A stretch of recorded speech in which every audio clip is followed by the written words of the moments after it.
Hello students, welcome to the online classes. आज हम पुनः दासी कहानी के पर चर्चा करेंगे। जैसा कि हमने पिछले वीडियोस में बताया है कि दासी कहानी एक ऐतिहासिक कहानी है और यह पूर्ण रूप से गुलामी प्रथा पर आधारित है। दासी कहानी में अभी तक हमारे सामने 3 चरित्र आए, बलराज, फिरोजा और राजा तिलक। कहानी के आरंभ में एक युवक जिसका नाम बलराज है छुरा भोंककर आत्महत्या करना चाहता है और फिरोजा उसे बचाती है और उसे आश्वासन देती है कि जीवन जीने के लिए होता है, ना कि मरने के लिए। दुख तो सभी के जीवन में है, वह स्वयं में गुलाम है, लेकिन वो हंस के जीती है क्योंकि हंसी ही जीवन जीने का एकमात्र माध्यम है।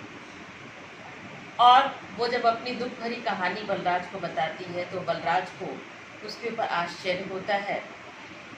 इसके बाद राजा तिलक है, जो कि सुल्तान के दरबार में सलाहकार है, उससे मुलाकात होती है और राजा तिलक बलराज और फिरोजा को भारत भेजने का प्रबंध करता है। यहाँ तक की कहानी की चर्चा हो चुकी थी। अब इसी क्रम में हम आगे बढ़ते हैं।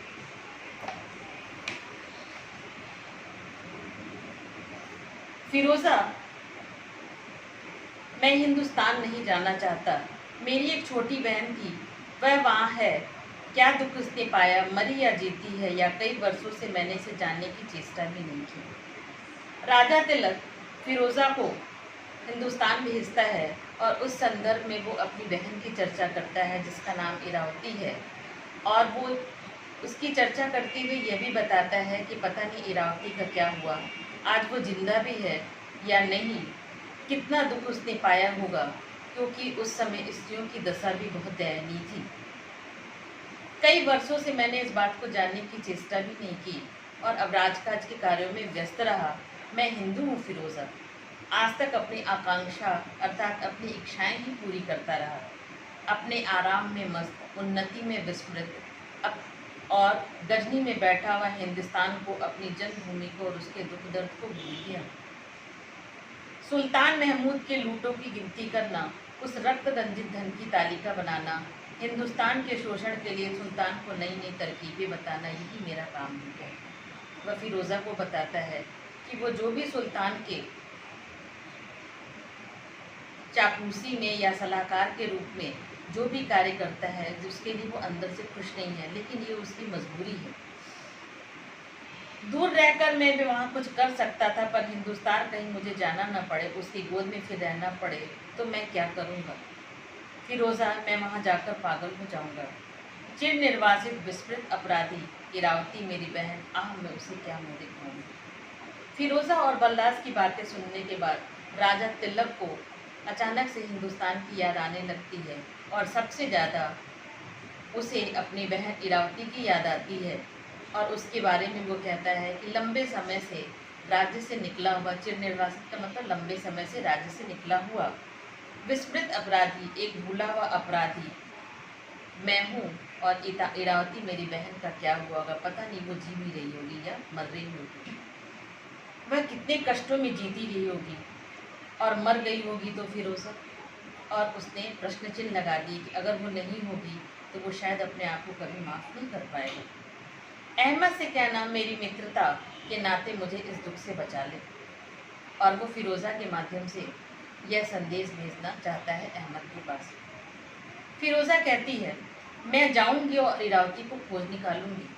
राजा साहब, आपके हृदय में इतनी टीस है, आज तक मैं ना जानती थी। मुझे यही मालूम था कि अनेक अन्य तुरसतारों के समान आप भी रंगरलियों में समय बिता रहे होंगे, किंतु बर्फ से ढकी हुई चोटियों के नीचे भी ज्वालामुखी होता है। राजा तिलक की बातें सुनने के बाद फिरोजा को ऐसा महसूस होता है कि राजा तिलक के अंदर इतनी भावनाएं छिपी हुई हैं, और उसे लगता था कि जैसे तुर्क सिपाही केवल अय्याशी और रंगरलियां मना रहे हैं, वैसे ही राजा तिलक होगा। पर यहाँ तो उसने उदाहरण दिया है कि बर्फ से ढकी हुई चोटियों के नीचे ज्वालामुखी है, अर्थात ऊपर से शांत रहने वाला, प्रसन्न दिखने वाला ये राजा तिलक कि अंदर भी बहुत सी ऐसी ज्वालामुखी की तरह अग्नि दहक रही है। तो जाओ फिरोज़ा, मुझे बचाने के लिए उस भयानक आग से जिससे मेरा हृदय जल उठता है, मेरी रक्षा करो। कहते हुए राजा तिलक उसी जगह बैठ गए। और राजा तिलक फिरोज़ा से कहते हैं कि मुझे उस अग्नि से बचाओ, अर्थात उनकी बहन जो इरावती के प्रति जो गलतियां हुई हैं, इरावती को जिस तरह वो भूल गया है, वो उसके हृदय में आज भी उस बात को लेकर के बहुत ही दुख है। उससे बचाने के लिए वो फिरोज़ा की सहायता लेना चाहता है और निराश और हताश उसी जगह पर बैठ जाता है। फिरोज़ा खड़ी थी। धीरे धीरे राजा के मुख पर एक स्निग्धता आग चली। अब अंधकार हो चला। गर्मी की लहरों पर से शीतल पवन उन झाड़ियों में भरने लगा था। फिरोज़ा खड़ी होकर के राजा तिलक की सारी बातें सुन रही थी और धीरे धीरे राजा तिलक के मुख पर एक चमक सी आई। शाम होने को आई थी और बहता हुआ गजनी का जल जो है उससे अब ठंडी हवा आकर के आसपास की झाड़ियों में भरने लगी थी। सामने ही राजा साहब का महल था। उसका शुभ्र गुंबद उस अंधकार में अभी भी अपनी उज्ज्वलता से सिर ऊंचा किए हुआ था और महल का जो ऊपरी हिस्सा था वो अपनी उस अंधेरे में भी इतना सफ़ेद पत्थरों का बना हुआ था कि उसकी उज्ज्वलता अभी भी अंधेरे में दिखाई दे रही थी। तिलक ने कहा, फिरोज़ा जाने के पहले अपना गाना सुनाती जाओ।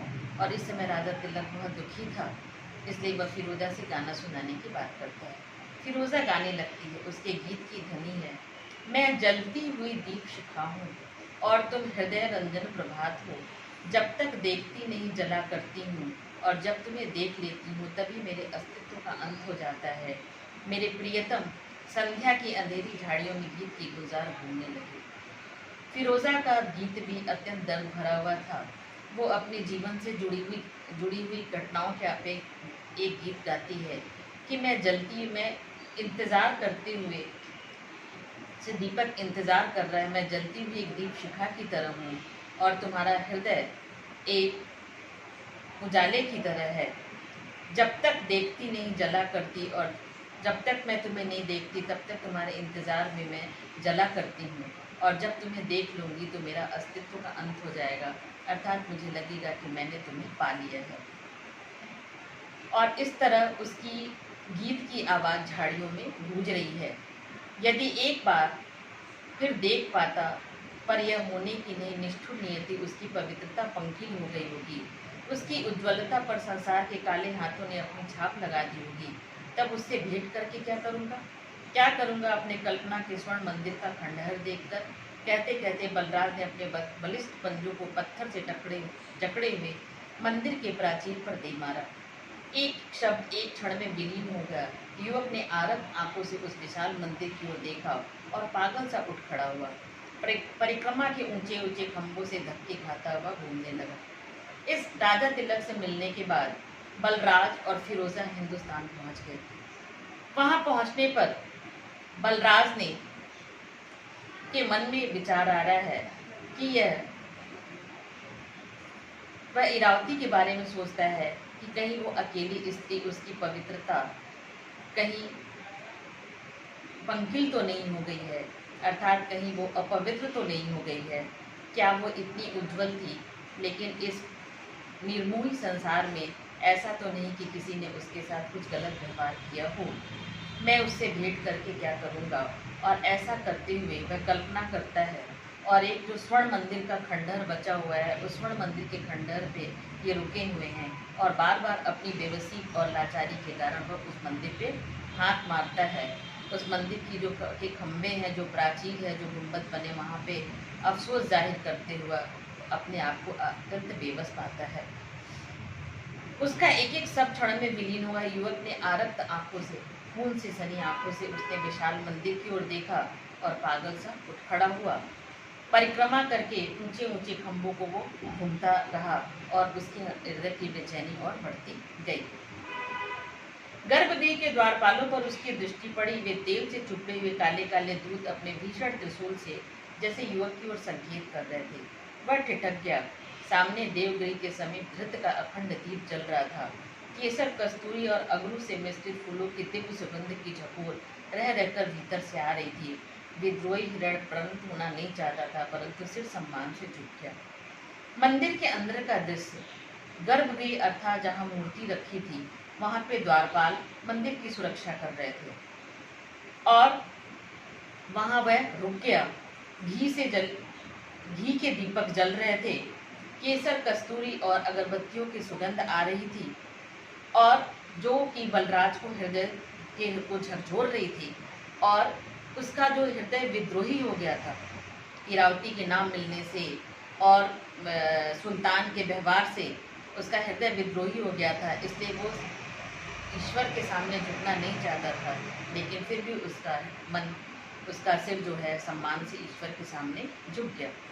देव, मैंने अपने जीवन में जानबूझकर कोई पाप नहीं किया है, मैं किसके लिए क्षमा मांगूं? गजनी के सुल्तान की नौकरी वह मेरे वश की नहीं, किंतु मैं मांगता हूँ एक बार उस अपनी प्रेम प्रतिमा का दर्शन, कृपा करो, मुझे बचा लो। ईश्वर के सम्मुख प्रार्थना करता हुआ बलराज ये कहता है कि हे प्रभु, आज तक मैंने कुछ नहीं मांगा, लेकिन मैं उसी प्रेम प्रतिमा का दर्शन करना चाहता हूँ, अर्थात वो इरावती के प्रेम के लिए जिसके लिए वो मुल्तान से हिंदुस्तान आया था। इरावती को पाने के लिए और इरावती को देखने की इच्छा उसकी बलवती हो गई और वो ईश्वर से प्रार्थना करता है कि किसी तरह से इरावती से उसका मिलन हो जाए। कहानी का शेष भाग अगले वीडियो में देंगे। Thank you.